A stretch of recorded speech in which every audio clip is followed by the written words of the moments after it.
What is going on, guys? It's your boy Edward V, and today we're gonna do the part 2. This part 2 is going to tackle which one is better. Is it better to skip breakfast when doing intermittent fasting, or is it better to skip dinner? Let me tell you, I got a lot of flack for the last video because it didn't dive into the detail and kind of work towards the answer of which one is better in terms of intermittent fasting, skipping breakfast or skipping dinner. But in this video, I'm going to tackle that direct question. Which one is actually better for you to utilize? What does the science actually say? I've compiled the more important studies that exist on this topic. I've put them together as best I can, and I went ahead and tackled this question. And I'm gonna go ahead and break it down for you in this video. Stay tuned.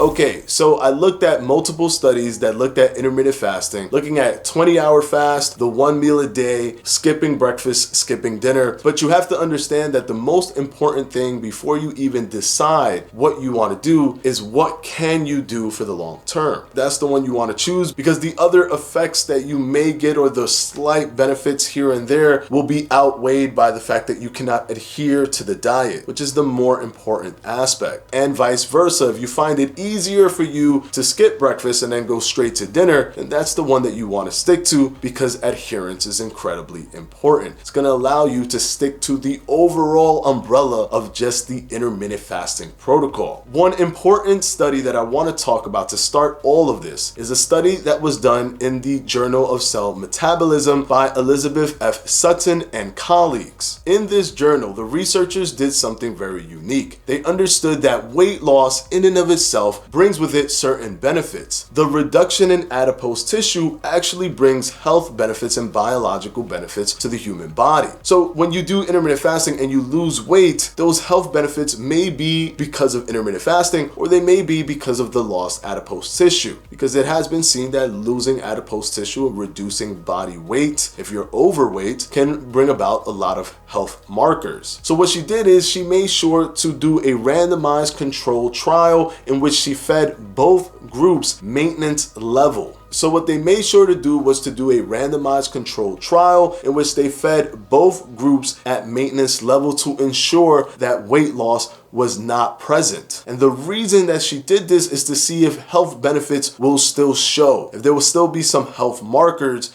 when she does this and the participants are not losing weight, because that would indicate that intermittent fasting versus just eating in a normal 3 meal a day setting or a larger eating window will still trigger some health markers that can be seen and can be attributed to intermittent fasting.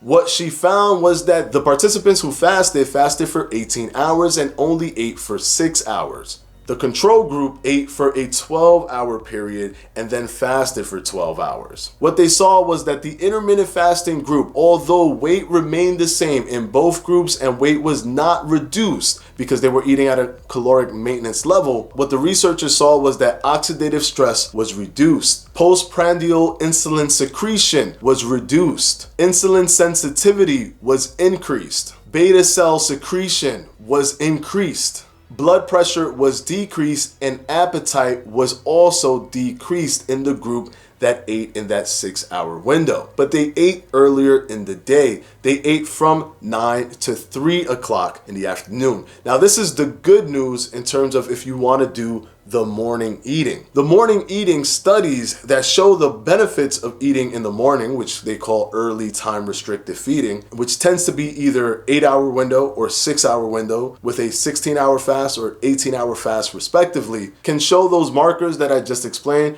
from the Journal of Cell Metabolism. So that's the good news. Morning does not have to be 7 in the morning or when you wake up or 8 o'clock. It can be anywhere from 7, 8, 9, 10, 11, 12, as these studies have been done in that range. So breakfast is considered morning, mid-morning, going into the early afternoon in terms of the design used for most of these studies. Now, in the opposite end of that, although you can eat later in the day during the dinner time and skip breakfast, It still shows beneficial things like insulin sensitivity going up, oxidative stress going down, but in some studies when they show that the participants eat later, blood pressure seems to be negatively affected at certain times. It doesn't happen to all of the participants and it doesn't happen to all of the studies, but it does happen in some cases. And the reason that this balance or imbalance is happening is because of the circadian rhythm. Blood regulation is much more potent and much more controlled automatically through your body in the morning than it is at night. So blood glucose secretion, the postprandial secretion, tends to be higher